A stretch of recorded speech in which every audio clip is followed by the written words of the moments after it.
artwork by Sharon McLeod, and it's the Norse goddess Rune oracle. It's actually a divination system that combines keywords like an oracle card with the Futhark runes.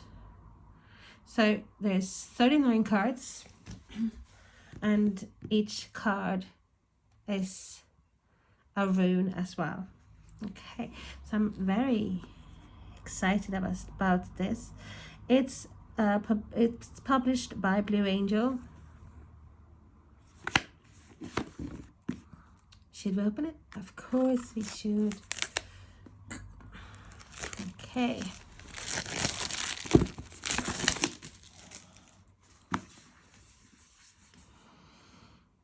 It says Divine Feminine Perspectives on the Elder Futhark. We love this. We love that they have this thumb holes. We don't need this paper. Put that to the side. And what does it say? Drawing from an ancient well of women's wisdom, this symbol-enriched oracle brings the power of the Norse goddesses into the light and makes the mysterious art of rune divination accessible for all. The imagery and messaging of this exquisitely crafted set are infused with Old Norse concepts, deities, sagas, iconography, and lore.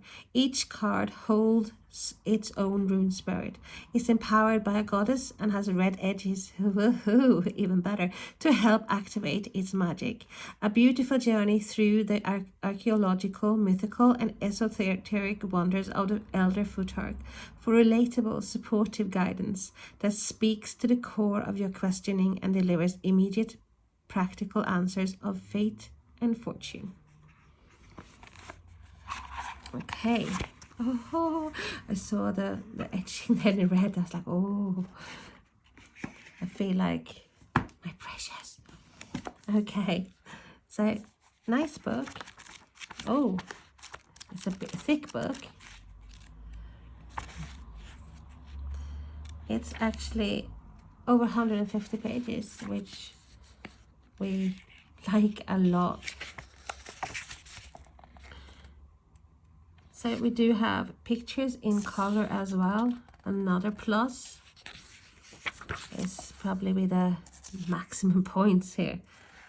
Deep one. Okay. So we have contents, and we have here the runes, the goddess runes, acknowledgements, introduction, origins of the Elder Futhark runes. Scandinavia is the vast realm of Northern Europe, where Christianity was adopted much later than the rest of Europe, allowing for the old ways to hold on just a little bit longer. It is here that the Elder Futhark runes were birthed, elder due to their use between the 1st and 8th centuries before it adapted to the simpler younger Futhark, and Futhark named after the first 6 runes, Fudark. Okay, the other Futhark runes are of unknown origin. And you have the symbols of all the runes. Divine Feminine Perspectives. Language, how it should be pronounced.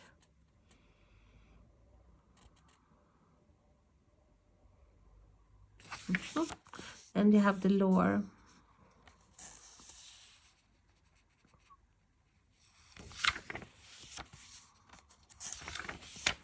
Concepts.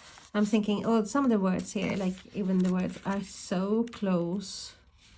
If you look at Irish Gaelic, it's like reminds, if you look quickly, you would think that, hey, that originates from the Irish Gaelic, but it's actually the other way around.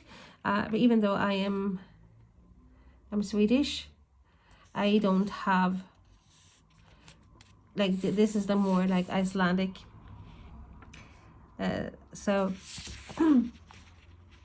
But even in the Irish Gaelic, we have words from that originates from Scandinavia, from Sweden, for example. It's like board, which is table, and in Sweden it's bod. So exactly the same thing, because the Vikings came and gave them some words as well. So this is interesting. How to use the runes. We have runic spreads. And then we have, what we got? Relationship spread. Yggdrasil spread. And here comes the first card. Fihu. Freya. Portable wealth, abundance, finances. So you do have keywords here with the name of the card, and you have the name of the rune. You have a little, like a poem, and you have the lore. So it obtains a prized amber and gold necklace from the dwarves. Freya, goddess of love, passion, fertility, and abundance. Okay, so you have the lore here, and then you have the divination meaning. So it's literally 2-3 pages for each card. Which is amazing. There's a lot to study in this book. I don't think this is like some just use it. I feel like I need to study this. I'm interested in this, so I'm looking forward to that. Let's have a look.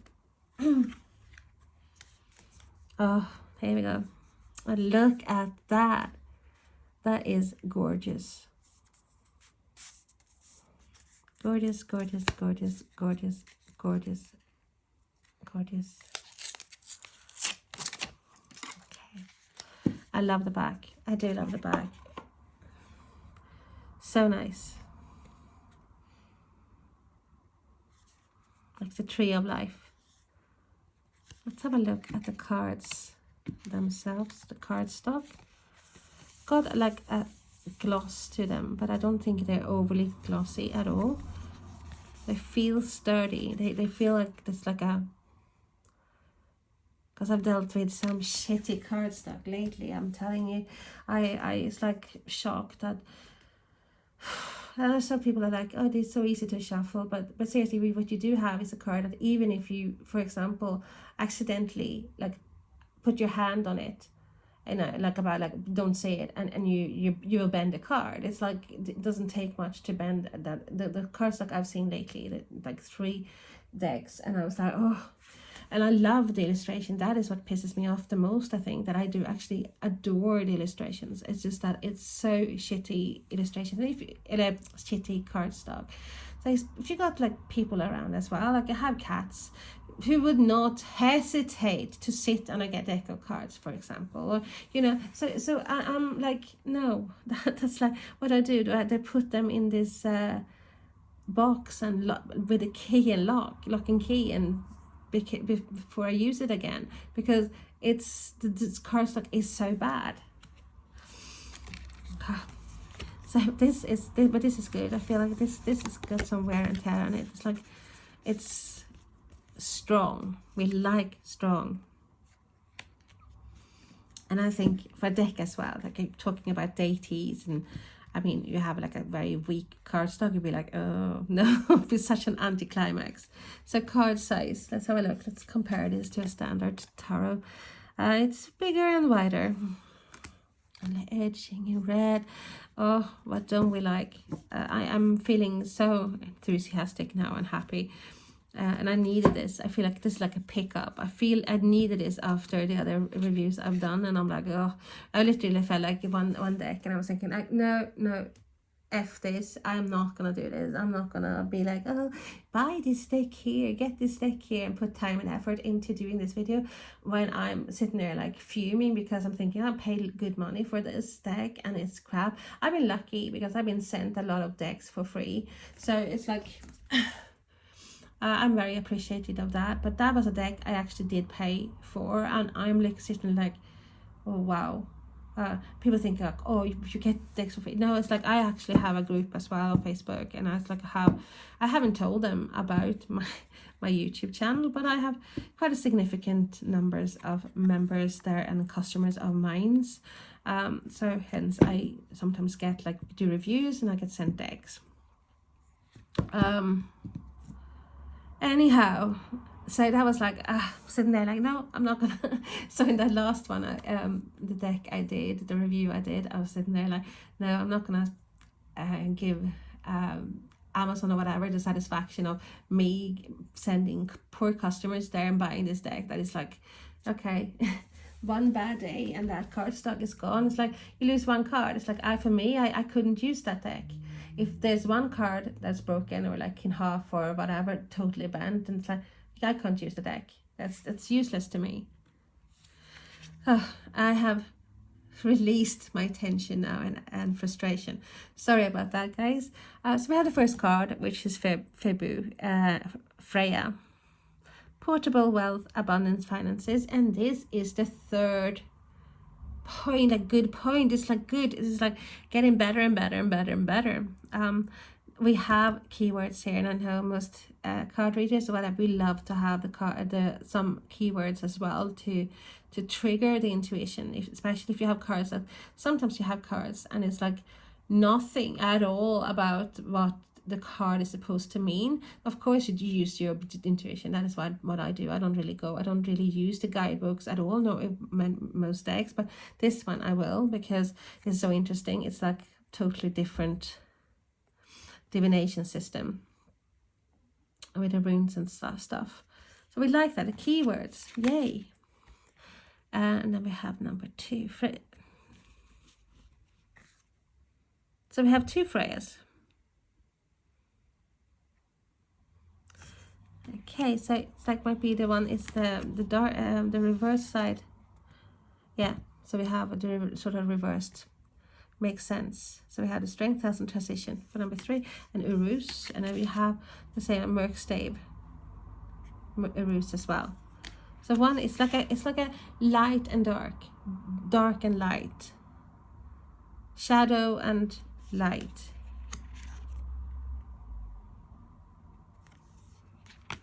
For each card. So there's an opposite for each card.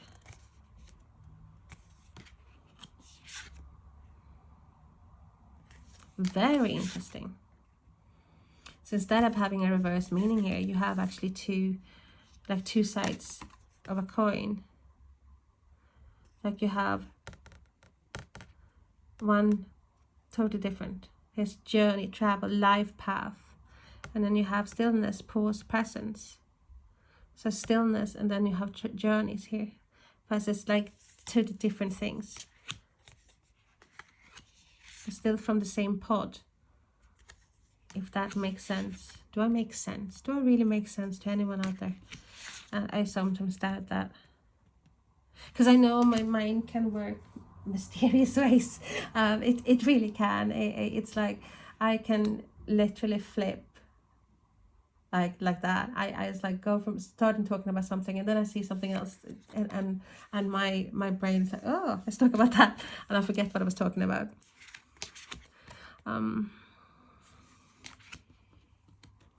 It's quite weird that I was actually very, very, very good in school. I'm surprised myself there, I think. I love the illustrations as well, I have to say that. So this is like full pot. This is for me a deck that is like finding the pot of gold at the end of the rainbow, the elusive deck. You don't get many of them a year, I'm telling you, but it's like it's got wow factor extreme. When I had like artist model agency sort of thing, it's like this was my at the wow factor. I don't care, you know, if there's someone look, you have to have that wow factor, and this is me a deck with that elusive je ne sais quoi, that special something that's very hard to define, but it's there, and it's like makes all the difference. It's got something special. God, my mouth. I should be quiet maybe and let you enjoy the style of the cards, the designs and the illustrations. It's so beautiful. Lady Elk.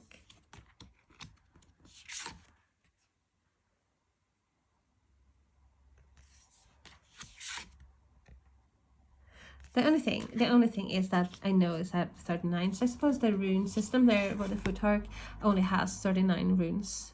But I would have loved with this style here to have at least 44 cards.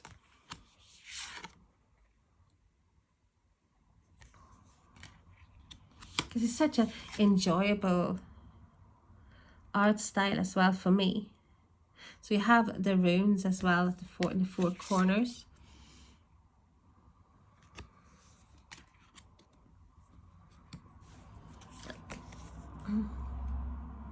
Very spring and summery so far. But I do think this is a deck that, you know, you can use any day of the year. I'm not very picky. I mean, I have certain decks that it's like I have lost Halloween decks, for example. I wouldn't really particularly take them out now. You know, though I love them, I wouldn't use them now. But other than that, I'm not. Yeah, if I like a deck, I use it whenever I feel like it.